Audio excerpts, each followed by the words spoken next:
अस्सलाम वालेकुम जीज़ान, मैंने आपको आपके दोस्त आपके भाई तैयब एजाज का सलाम है। यूके का जो वीज़ा रिजेक्ट हो रहा है ना, उसके हवाले से केस मैंने स्टडी किया है। जो मेरे पास केस है, 2 दफ़ा वीज़ा रिजेक्ट हो चुके हैं। 2 दफ़ा जी उनका भाई का वीज़ा रिजेक्ट है। और वजह क्या है? वजह सिर्फ और सिर्फ बैंक स्टेटमेंट को सही से जस्टिफाई ना करना। ठीक है, आज मेरा सैटरडे का दिन है और मैं काफ़ी कामों में हूँ, लेकिन कुछ चीज़ें इंपॉर्टेंटली मैं समझाना चाह रहा हूँ कि आप लोगों को पता लग जाए इस व्लॉग के ज़रिए। देखें, यूके के केस में एक भाई ने अपना केस जमा कराया, फॉर्म बिल्कुल सही से जमा कराया और सारी चीज़ें ठीक थी, उनकी ट्रैवल हिस्ट्री भी ठीक थी, हर चीज़ उनकी बिल्कुल ठीक थी। लेकिन वीज़ा फिर भी रिजेक्ट हो गया। हालांकि 3-4 साल पहले भी 3-4 कंट्रीज में जाके रह के भी आए हुए हैं। वीज़ा फिर भी उनका रिजेक्ट हो गया। क्यों वीज़ा रिजेक्ट हुआ? क्योंकि बैंक स्टेटमेंट को सही से जस्टिफाई नहीं किया। वीज़ा अफसर ने साफ बोला कि यार आपकी जो मंथली इनकम है, जो आपने लिखी हुई है कि मेरी मंथली इनकम जो है कम से कम 3 लाख रुपए है और मेरा मंथली एक्सपेंस जो है 1.5 लाख रुपए है, तो इस हिसाब से तो आपका 1.5 लाख रुपए पर मंथ जो है आपके पास सेविंग है। और आप कह रहे हैं कि जी मैं 10 दिन के लिए यूके जा रहा हूँ, मैं यूके जाने के लिए जो है ना, मैं 10 दिनों के अंदर अंदर मैं जो पैसे लगाऊंगा वो मैं 10 लाख लगा दूंगा। तो वो कहता है जी आपकी सेविंग ही लाख रुपए है।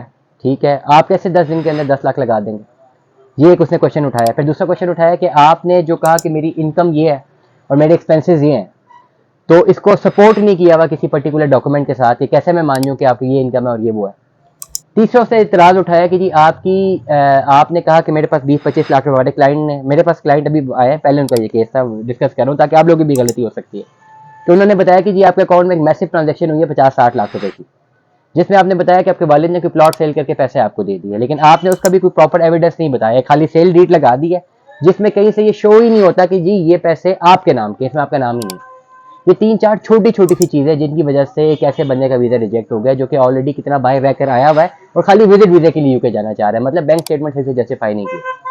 बैंक स्टेटमेंट जस्टिफाई करने के लिए जितनी अमाउंट आप लिखते हैं कि आपका टोटल इनकम कितनी है, आपने जस्टिफाई करनी है कि ये इनकम कहाँ से आई है और ये कैसे मिल रही है और कितना आप उसको, जितना महीना खर्च कर रहे हैं, जो आप फॉर्म में लिखते हैं वही फिर आपकी बैंक स्टेटमेंट में भी होना चाहिए। अक्सर लोग गलती क्या करते हैं कि फॉर्म में लिख देते हैं जी उनकी मंथली इनकम 5 लाख रुपए है और उनकी जो एक्सपेंसेस है वो 2 लाख रुपए हैं। लेकिन होता ये है कि जब वो अपनी फाइलों को या अपनी बैंक स्टेटमेंट सबमिट करवाते हैं तो उसमें मंथली इनकम 10 लाख शो हो रही होती है और ट्रांजैक्शन जो है 1 लाख की शो हो रही होती है, जिसकी वजह से आपका लगा लगाया वीज़ा रिजेक्ट हो जाता है। इसलिए तमाम तर लोग जो यूके विजिट वीज़ा के लिए जाना चाहते हैं या कनाडा विजिट वीज़ा के लिए जाना चाहते हैं, आपकी बैंक स्टेटमेंट को प्रॉपर्ली जस्टिफाई करना बहुत ज़्यादा ज़रूरी है, वरना आपका वीज़ा नहीं लगता। इसलिए तमाम तर लोग इसको प्रॉपर्ली फिल करें, अपने फॉर्म को प्रॉपर्ली फिल करें। जो फॉर्म आप फिल कर रहे हैं वो लाजमी है, उसी के बेस पे तो आपका वीज़ा लगना है। अगर आप अपना वीज़ा लगवाना चाहते हैं, विजिट वीज़ा लगवाना चाहते हैं और आप भी इसी प्रॉब्लम से गुजर रहे हैं, तो आपको या तो फॉर्म सही से फिल नहीं कर रहे या प्रॉपर्ली जो है आपका जो इशू आ रहा है वो ये इशू आ रहा है कि आप अपनी बैंक स्टेटमेंट जस्टिफाई नहीं कर रहे। इन दोनों चीज़ों को प्रॉपर्ली अगर आपने काउंटर करना है, हमसे रब्ता कर सकते हैं, हमारी कंसल्टेंसी हासिल कर सकते हैं। नंबर्स आपको स्क्रीन पे चल रहे हैं, आप नंबर्स को देख हमसे रब्ता कर सकते हैं। हम इंशाल्लाह हम आपको यूके के लिए अगर आपने विजिट वीज़ा पे जाना है तो हम आपको बेहतर रहनुमाई फराम करेंगे। दुआ में याद रखिएगा, अपना बहुत सारा ख्याल रखिएगा। स्टे ट्यून में। 10 अल्लाह हाफ़िज़।